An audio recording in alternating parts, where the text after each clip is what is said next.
Iran reportedly uncovered another Western-linked infiltration effort, accusing France of building a covert network. Tehran has now turned its attention toward France, alleging that 2 French diplomats were involved in covert activities.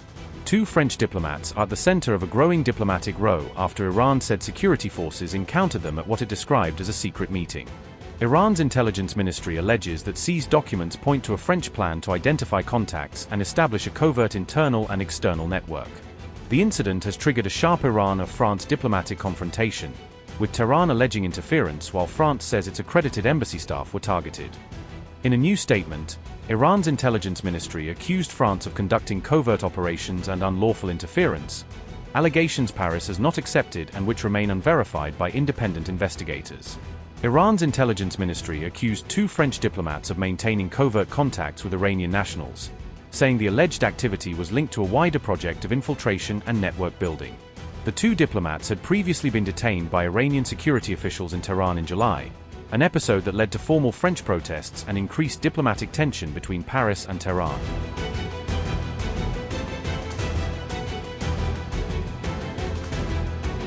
Iranian authorities claim the diplomats were discovered at what they described as a secret meeting while security forces were carrying out a judicially authorized operation against 2 Iranian suspects.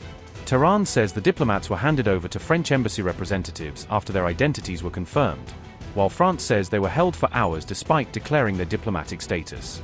Iran says documents seized at the location indicated an alleged broader French effort to recruit contacts, establish covert communications and build networks both inside Iran and abroad. The intelligence ministry further claimed that some documents connected with the alleged project bore the signature of a former French ambassador to Iran, but did not publicly name the official or release the documents.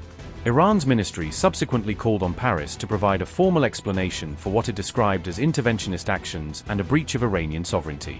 Tehran also warned France against repeating what it calls interventionist conduct, declaring it would not permit foreign powers to interfere in its domestic affairs under any pretext.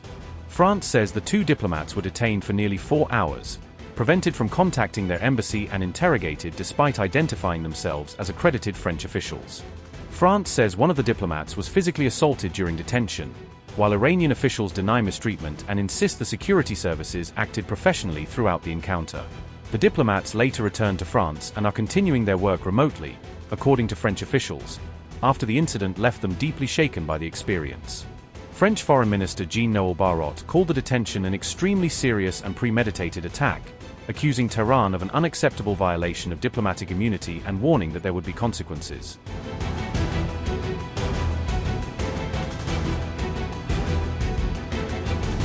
Iran's intelligence ministry said 2 people affiliated with US and Israeli agencies were killed during the operation.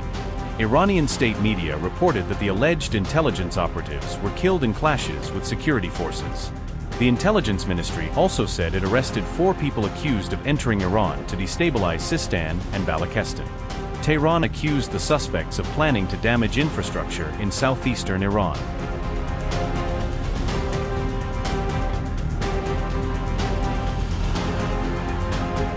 Iran's border chief claimed that any ground attack against Iran would be a delusional idea, arguing that an invasion force would face a heavily defended country with difficult terrain, substantial manpower, and layered military capabilities. Ali Akbar Javedan said Iran's borders remained secure and that its armed forces were intact, insisting that the country's military preparedness had not been fundamentally weakened by the recent conflict. Javedan also claimed that enemy movements could never undermine Iran's authority or national security, portraying Tehran's border defense posture as resilient despite continued external pressure and regional instability. The official said the deaths of senior commanders had not disrupted military operations, arguing that replacement commanders were already in position and that Iran's command structure continued to function without interruption. Several high-ranking Iranian military officers were reportedly killed during the war, creating a major leadership challenge for Tehran even as it sought to demonstrate continuity and operational control. Those reportedly killed included Major General Pakpour, Major General Mousavi, and Brigadier Soleimani, although Iranian officials have emphasized that succession arrangements were activated quickly after the losses. Javedan said residents in Kurdistan, Sistan Baluchistan, and Khuzestan were helping to secure Iran's frontier regions, presenting local communities as a vital part of Tehran's effort to deter infiltration and armed activity. Iran maintains one of the largest standing armed forces in the Middle East, divided primarily between the regular Artesh military and the Islamic Revolutionary Guard Corps, with additional Basij and other paramilitary formations.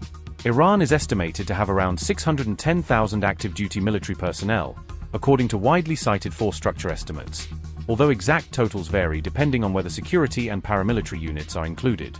In addition, Iran is believed to have roughly 350,000 reservists, including trained veterans and other personnel who could be mobilized during a national emergency or prolonged major conflict. Apart from Iran's warnings, U.S. Joint Chiefs Chairman General Dan Kane has also cautioned against the risks of a full-scale invasion, highlighting the immense scale, logistical burden, and potential costs of any ground operation against Iran.